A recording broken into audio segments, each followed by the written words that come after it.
Sebentar lagi pendaftaran P3K Guru 2023 ini akan dibuka, dan nantinya ketika kita login ataupun juga membuat akun SSCASN, kita akan kembali terdeteksi dari data dapodik kita ataupun juga data lulusan PPG, apakah kita P1, P2, P3 maupun juga pelamar umum.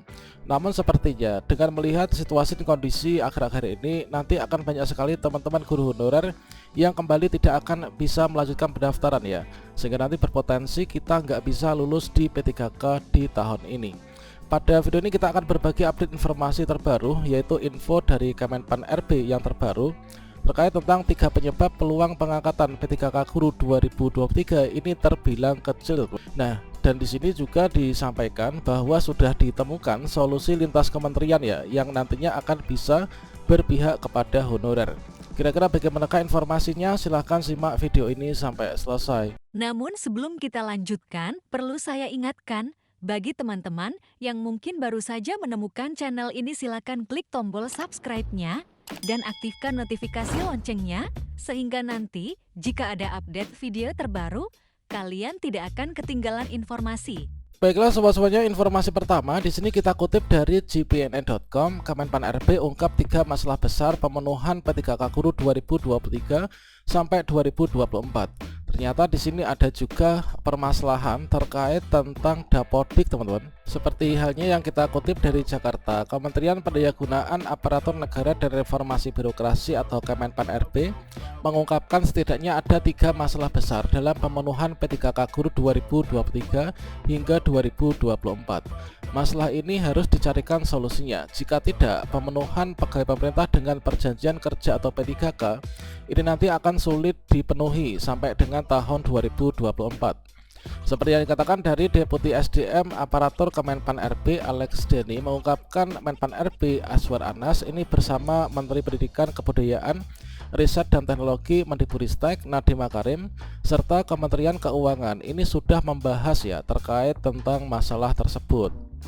Sudah dibahas bersama 3 kementerian mengenai pemenuhan P3K Guru 2023-2024, kata Deputi Alex Denny.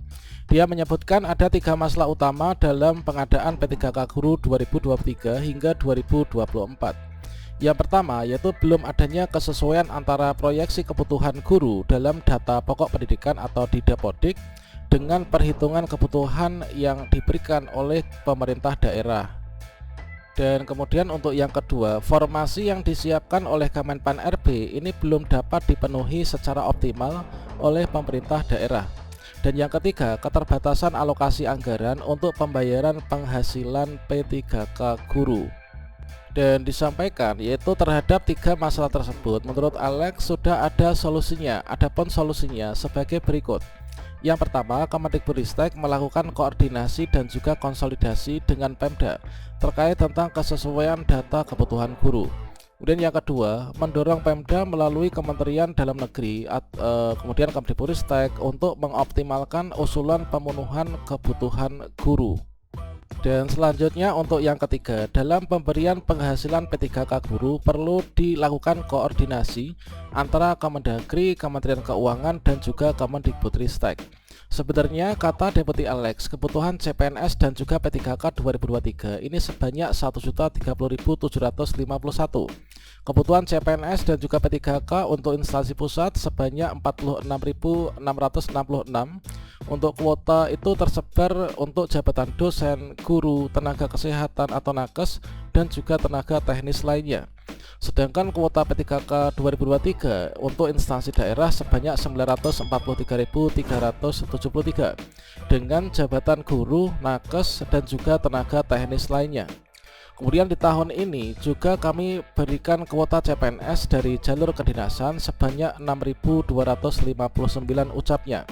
Adapun perincian kebutuhan CPNS dan juga P3K tahun anggaran 2023 adalah total kebutuhan sebanyak 46.666, terdiri dari CPNS dosen ini adalah 15.858, kemudian CPNS tenaga teknis lainnya ini ada 18.595. Dan selanjutnya untuk P3K dosen 6.742, P3K guru 12.000, P3K nakes 12.719, P3K tenaga teknis lainnya 15.209. Instansi daerah dengan total kebutuhan 943.373 terdiri dari P3K guru 580.202, P3K nakes 327.542, kemudian untuk P3K tenaga teknis lainnya sebanyak 35.629. Sayangnya kebutuhan tersebut tidak bisa terpenuhi tahun ini dikarenakan usulan Pemda untuk formasi P3K guru, nakes, kemudian tenaga teknis lainnya ini ternyata sangatlah minim.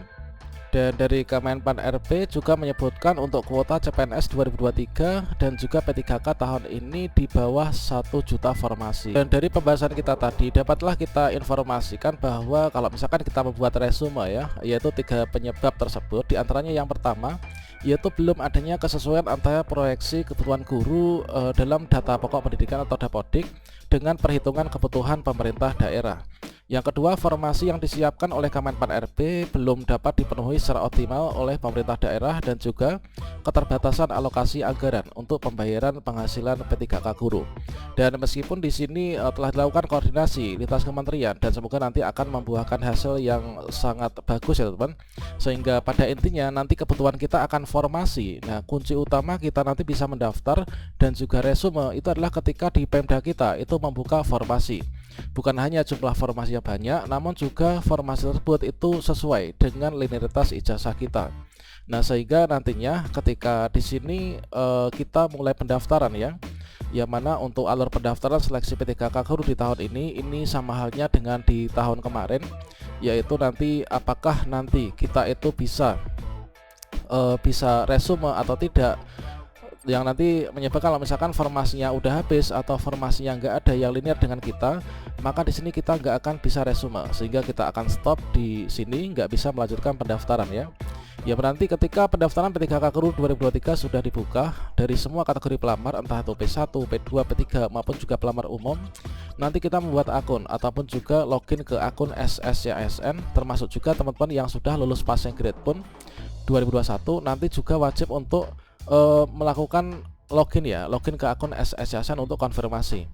Nah, terkait tentang konfirmasi itu bagaimana sudah banyak ya pada video kita sebelumnya, dan nanti akan sinkron dengan data Dukcapil, tempat tanggal lahir. Nah, kemudian di sini nanti kita dari database Kemdikbudristek ini nanti dari Dapodik dan juga verbal ijazah, maka di sini nanti akan dicek ya, yaitu kualifikasi ijazah kita apakah sesuai dengan formasi mata pelajaran yang dibuka pada instansi kita.